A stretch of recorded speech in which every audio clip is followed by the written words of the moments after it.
Halo teman-teman, salam sejahtera untuk kita semua.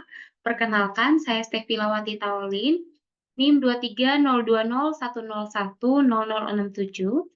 Pada kesempatan kali ini, izinkan saya untuk mempresentasikan UAS Estetika Humanisme saya dengan tema Leadership, Seni dan Gaya Kepemimpinan.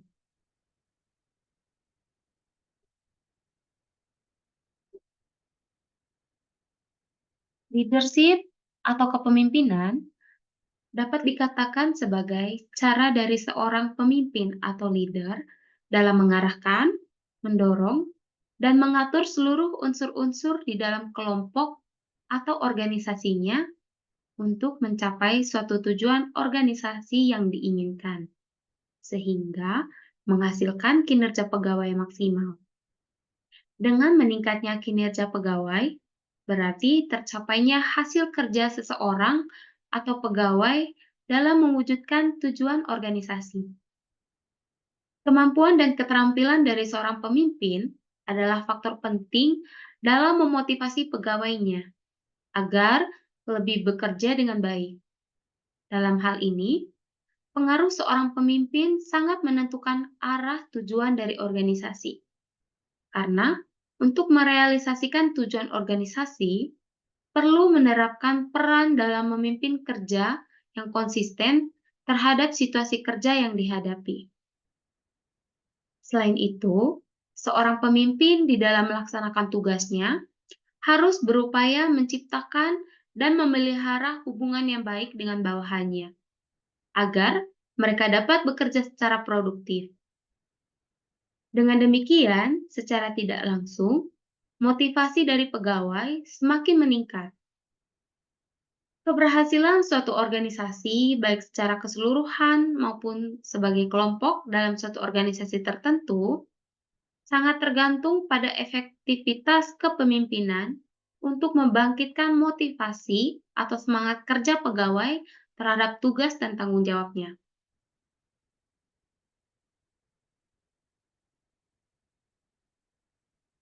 Berikut kita akan membahas teori kepemimpinan menurut para ahli. Yang pertama, kepemimpinan adalah suatu yang melekat pada diri seorang pemimpin, yang berupa sifat-sifat tertentu seperti kepribadian atau personality, kemampuan, dan kesanggupan. Ini dituturkan oleh Wajo Sumijo. Yang kedua, kepemimpinan merupakan pola hubungan antara individu-individu yang menggunakan wewenang dan pengaruhnya terhadap kelompok orang agar bekerja bersama-sama untuk mencapai tujuan. Ini dituturkan oleh Fidler. Selanjutnya yang ketiga, kepemimpinan didefinisikan sebagai proses hubungan antara pribadi yang di dalamnya seseorang mempengaruhi sikap, kepercayaan, dan khususnya perilaku orang lain.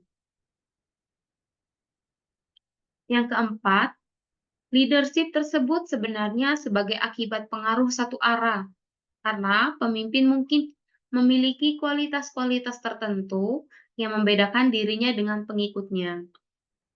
Ini dituturkan oleh Mojino.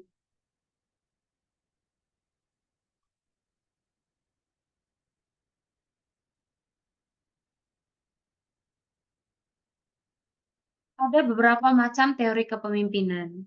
Yang pertama, ada Gridman Theory. Gridman Theory atau dikenal sebagai teori orang hebat, membuat asumsi bahwa sikap kepemimpinan dan bakat-bakat kepemimpinan dibawa seseorang semenjak orang tersebut dilahirkan. Yang kedua, Trait Theory.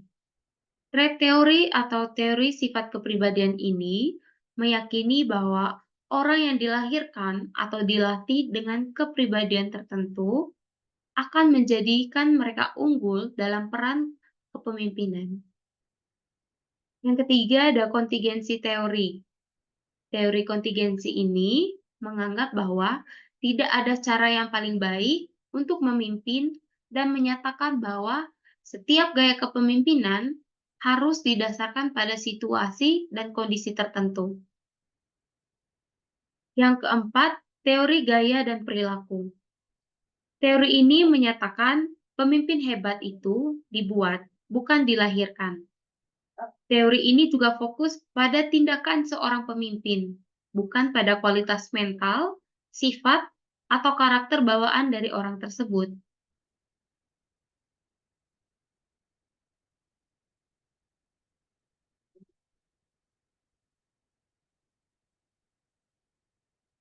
Selanjutnya, behavioral theories.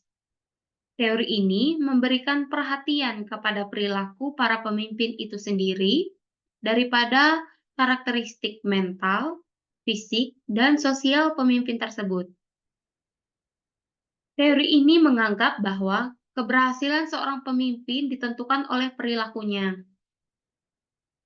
Yang berikutnya teori Servan. Teori ini meyakini bahwa seorang pemimpin yang baik adalah pemimpin yang bertugas untuk melayani, menjaga, dan memelihara kesejahteraan fisik serta mental pengikutnya atau anggotanya. Lalu ada work-life balance. Ini berasal dari kata dasar transaksi, di mana teori ini menggambarkan suatu gaya kepemimpinan yang berdasar pada perjanjian atau kesepakatan yang dibuat seseorang dengan orang lain. Dan yang terakhir ada teori transformasional. Teori ini mengedepankan pendekatan personal pemimpin terhadap staf atau bawahan, dapat juga organisasi, dalam rangka membangun semangat, mengubah kesadaran, serta memberi inspirasi demi mencapai tujuan bersama.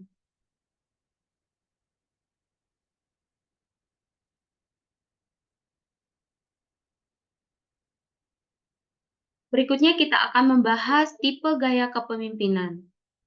Ada beberapa tipe gaya kepemimpinan, tapi saya hanya ambil beberapa saja.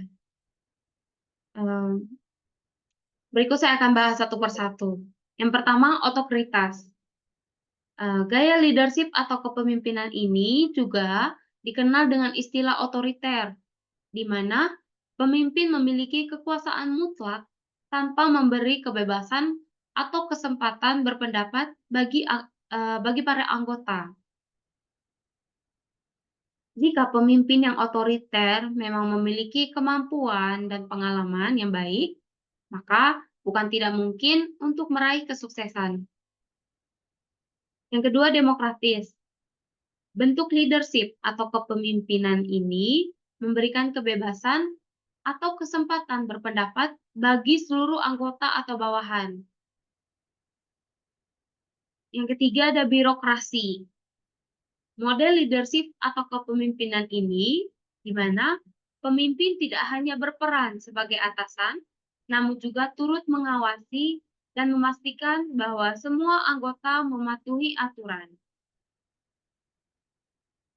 Berikutnya, karismatik. Jenis leadership atau kepemimpinan ini di mana terdapat pemimpin yang memiliki rasa percaya diri yang tinggi, mampu membuat anggota atau bawahannya terpengaruh karena rasa kagum dan yakin pada pimpinannya. Selanjutnya, transformasional. Disebut juga sebagai blue sky thinkers. Jenis leadership atau kepemimpinan ini di mana pemimpin yang terlibat langsung dalam memenuhi kebutuhan, mengarahkan, dan mengubah bawahannya agar menjadi lebih berkualitas.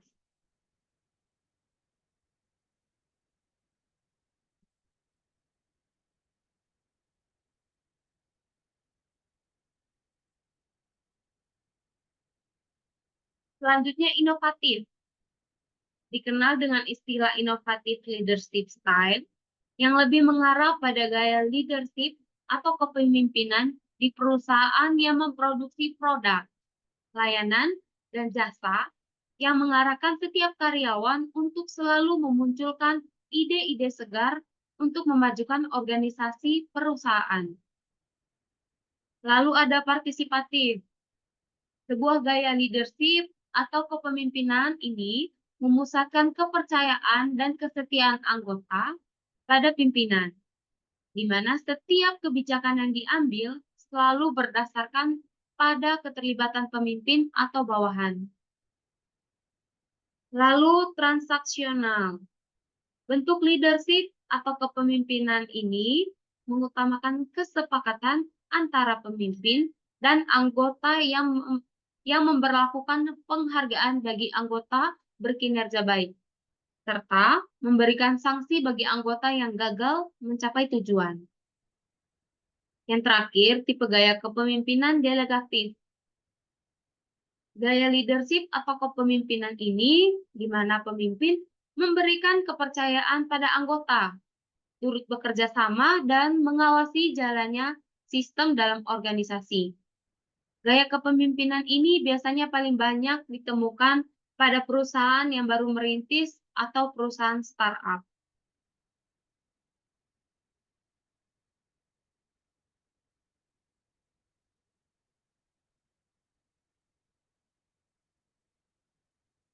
Apa saja sih yang harus dimiliki seorang pemimpin?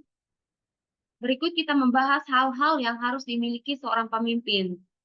Yang pertama, pemimpin harus bisa merencanakan langkah yang tepat untuk kemudian diikuti oleh seluruh anggota demi mencapai tujuan perusahaan.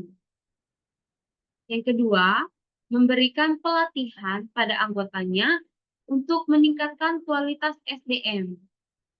Yang ketiga, pemimpin melibatkan diri dalam setiap kegiatan operasional perusahaan dan mengambil keputusan yang tepat berdasarkan pertimbangan yang matang. Yang keempat, pemimpin mengawasi atau memonitor kinerja anggotanya. Apakah sudah sejalan dengan rencana yang ingin diwujudkan, termaksud menemukan beragam kendala dan segera mencari solusinya. Yang kelima, berkoordinasi dengan anggotanya untuk pencapaian visi misi perusahaan. Yang keenam, memotivasi dan menyemangati anggotanya untuk meningkatkan produktivitas kerjanya. Yang ketujuh, mengembangkan kemampuan dan pengetahuan anggota agar selalu mampu berinovasi dan memunculkan ide-ide segar untuk mencapai kesuksesan. Berikutnya, mendokumentasikan proses dan hasil kerja berdasarkan rencana yang telah dibuat dan dijalankan. Dan yang terakhir, pemimpin harus mengevaluasi proses dan hasil kerja berdasarkan rencana yang telah dibuat dan dijalankan dengan penuh tanggung jawab dan pada apapun hasilnya.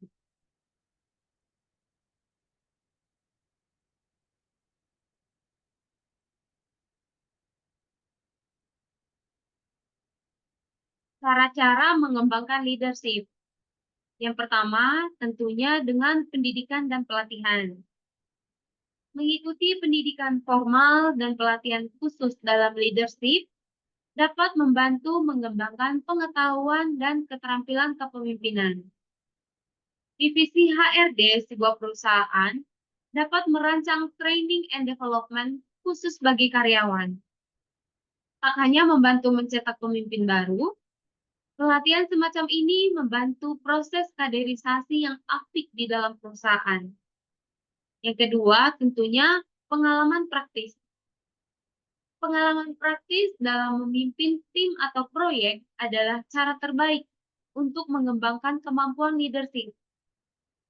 Setiap pengalaman memimpin memberikan pelajaran berharga yang dapat meningkatkan kemampuan kepemimpinan.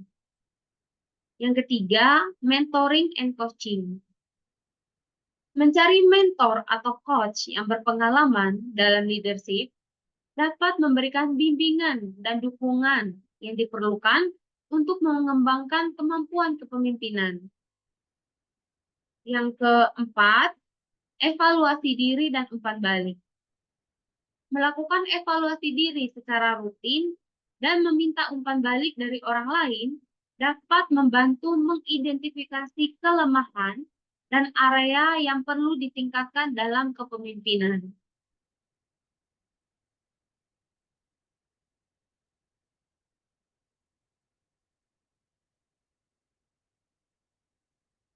Sebelum kita mengakhiri presentasi kali ini ada motivasi kepemimpinan yang dituturkan oleh Jack Welch. Sebelum jadi pemimpin, kesuksesan adalah tentang mendewasakan dan mengembangkan diri. Ketika kamu sudah jadi pemimpin, kesuksesan adalah tentang mendewasakan dan mengembangkan orang lain. Teman-teman, ini adalah referensi materi yang saya gunakan untuk presentasi saya kali ini. Jika teman-teman ingin mengetahui lebih dalam tentang kepemimpinan, silakan klik link yang ada di sini ya teman-teman. Terima kasih karena sudah menonton. Terima kasih karena sudah menyimak presentasi saya. Semoga apa yang saya bagikan saat ini dapat bermanfaat bagi teman-teman semua, yaitu tentang kepemimpinan.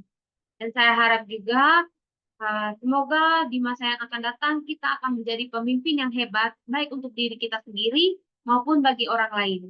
Terima kasih.